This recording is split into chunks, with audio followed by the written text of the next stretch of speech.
Donc je m'appelle Emmanuel Couba, j'ai 54 ans. Donc j'ai été membre de l'équipe de France senior de 1988 à 1996.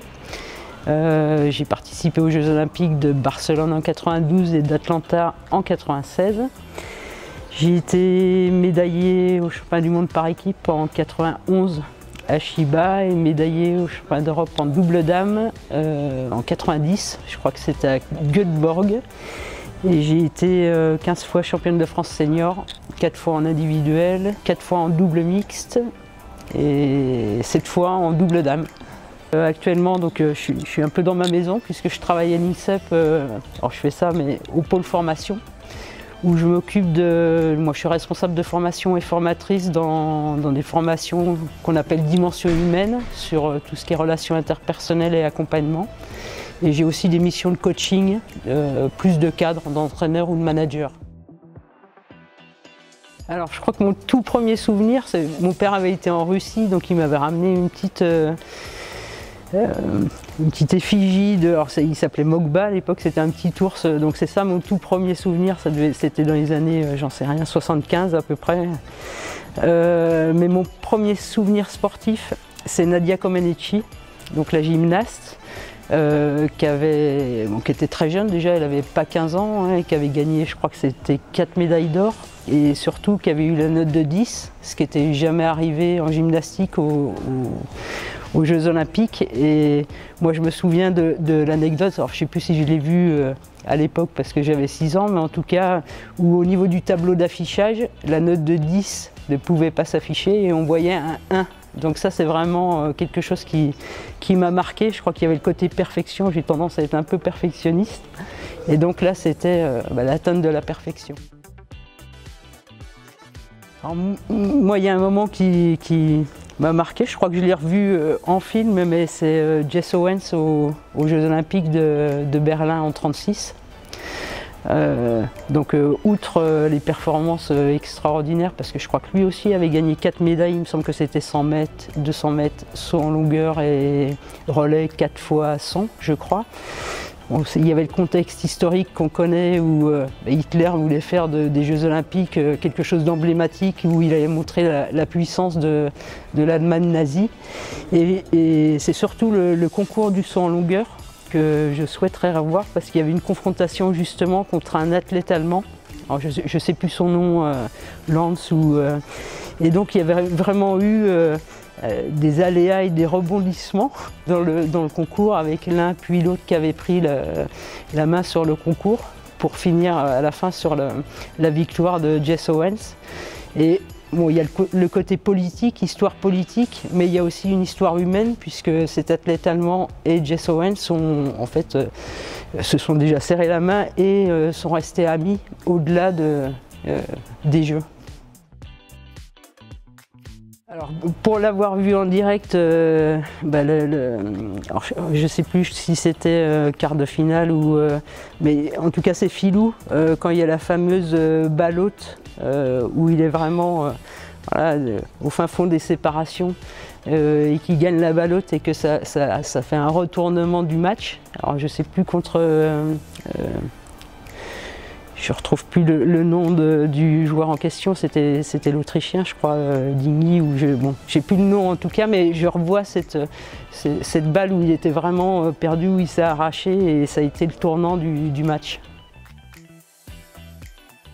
Alors je ne sais pas si je parlerai de magie, mais en tout cas c'est quelque chose qui est, quand j'y repense, quelque chose, je fais ça, mais qui est grandiose. Parce que c'est tous les 4 ans, parce que au niveau spectacle ou médiatisation, c'est quelque chose qui est exceptionnel. Hein. Je sais rien, la cérémonie des Jeux, je ne sais pas combien il y a de milliards de téléspectateurs devant les Jeux.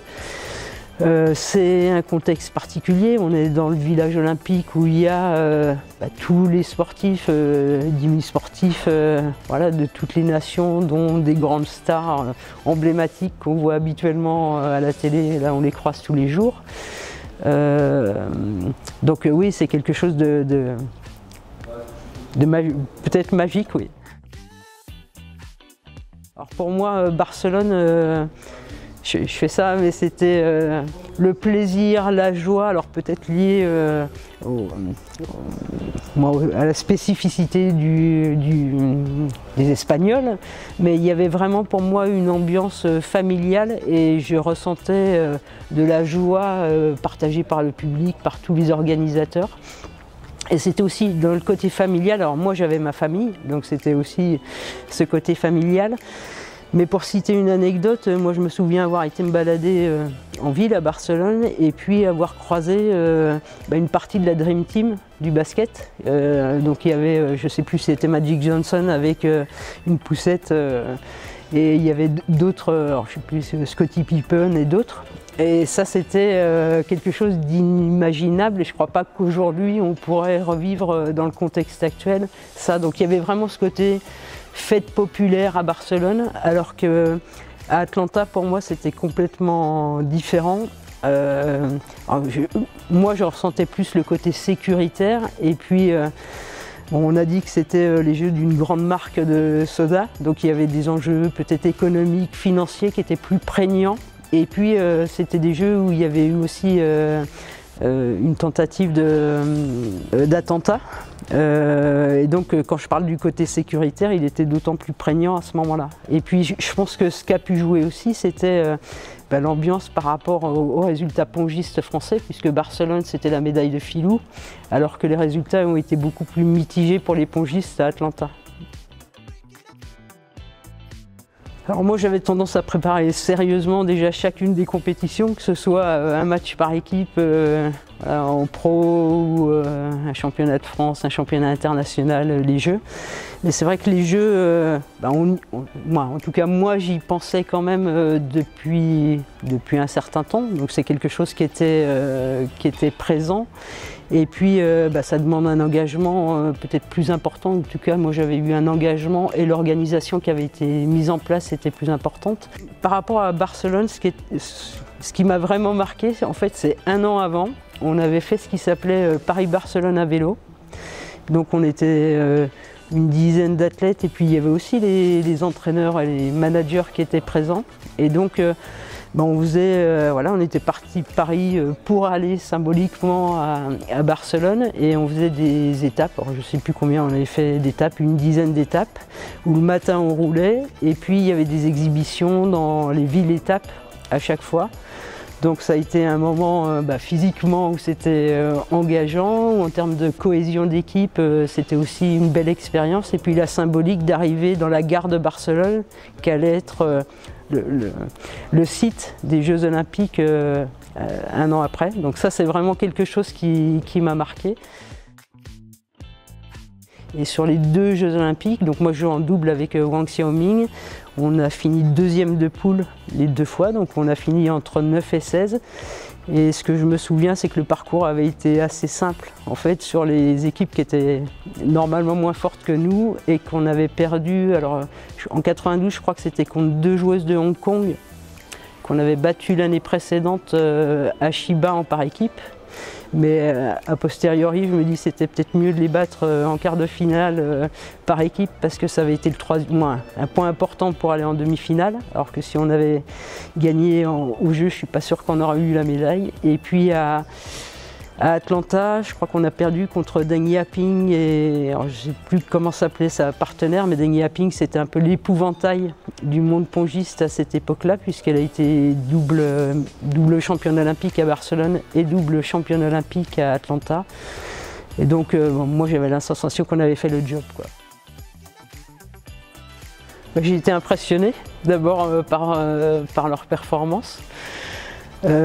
Impressionné qu'elles aient su saisir cette opportunité, parce que c'est pas toujours simple quand il y a l'opportunité de savoir s'engouffrer et la saisir. Donc en tout cas je les félicite chaleureusement. J'en ai croisé certaines à l'INSEP mais pas toutes, donc je profite de l'occasion pour les féliciter.